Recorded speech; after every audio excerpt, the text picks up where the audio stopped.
नमस्कार दोस्तों, स्वागत है आपका दीप साधना ब्लॉग्स में। आज हम बात करेंगे महाशिवरात्रि की। महाशिवरात्रि केवल एक पर्व नहीं है, ये वह रात्रि है जब सृष्टि का बाहरी शोर धीमा हो जाता है और ब्रह्मांड एक गहरी स्थिरता में प्रवेश करता है। ये वह क्षण है जब मनुष्य की चेतना सीमाओं को पार करने के लिए व्याकुल होती है।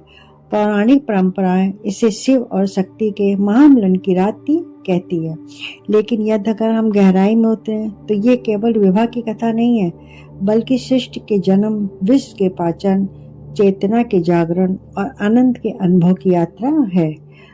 आज की इस परिस्थिति में हम समय के उस क्षण की ओर लौटेंगे जब सृष्टि स्वयं को पहचान रही थी। पौराणिक गाथाओं में समुद्र मंथन की घटना का एक विशेष स्थान है।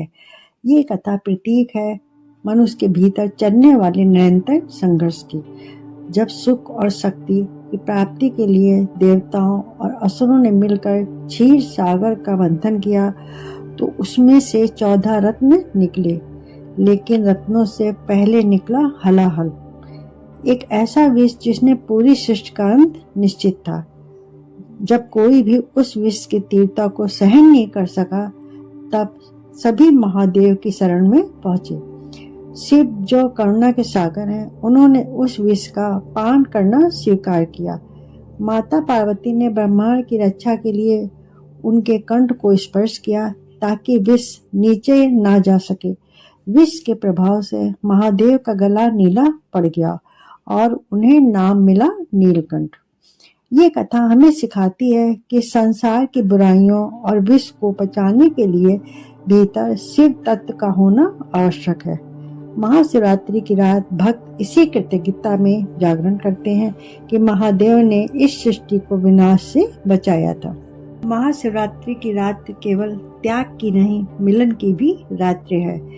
वैरागी शिव का ग्रस्त जीवन में प्रवेश करना, चेतना का प्रकृति से मिलन है। ये उस संतुलन का प्रतीक है जहाँ शून्य और सजन एक हो जाते हैं। इसी रात में ज्योतिर्लिंग का प्राकट्य हुआ, जहाँ ब्रह्मा और विष्णु के मध्य श्रेष्ठता को लेकर प्रश्न उठा। तब एक अग्नि स्तंभ प्रकट हुआ, ना कोई उसका आरंभ था, ना कोई अंत।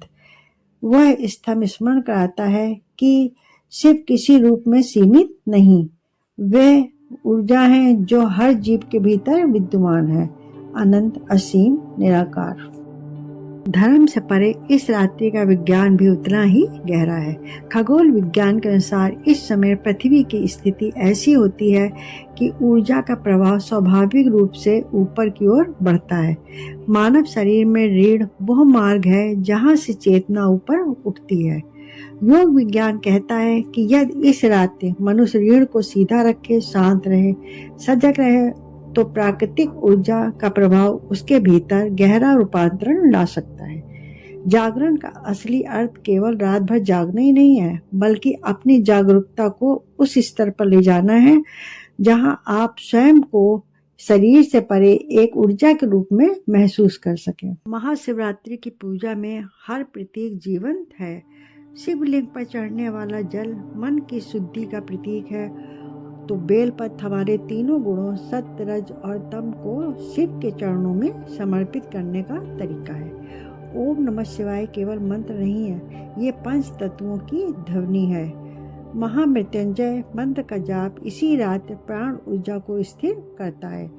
ये मृत्यु के भय को नहीं, मृत्यु के रहस्य को स्पष्ट करता है। आइए इस यात्रा के समापन पर कुछ क्षण मौन रह के उस शिव तत्व को अपने भीतर महसूस करें। वो जो शून्य है वही शिव है। ओम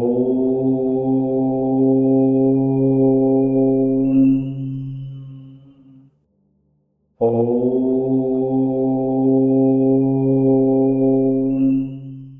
इस महाशिवरात्रि महादेव आपकी झोली खुशियों से भर दे।